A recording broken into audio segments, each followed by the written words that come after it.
राज्यर अग्रणी TV channel Kalinga टीवीर कनक्लेव प्रगति पथे ओडिशा अनुष्ठित हो जाइछि। मंत्री सुरेश पूजारी, आईन मंत्री पृथ्वीराज हरिचंदन, बीजेडी विधायक अरुण साहू अतिथि भाव जोग देइथिले।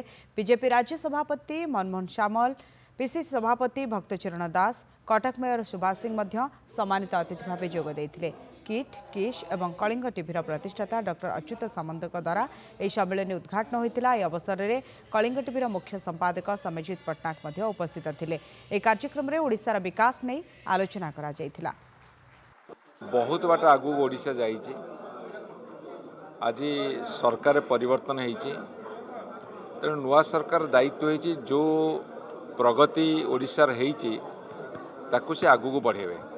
तेणु गोटे पछुआ राज्य को भारत वर्ष रे आगुआ करिबारे माननीय मुख्यमंत्री तत्कालीन जो दायित्व निभैछन्ति ताहा समग्र भारत वर्ष ताको रेकग्नाइज करिछि।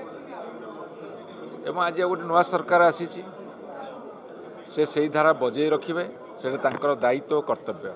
निश्चित भाव में प्रगति पथ ओडिशार जो कार्यक्रम पे आलोचना चक्र रही आयोजन एटा निश्चित भाव में ओडिशा रे जो माने चिंता करछन ओडिशा बाबद रे जो माने भाबुछन तांको पे निश्चित भाव में गोटे उत्साह प्रेरणादायक विषय।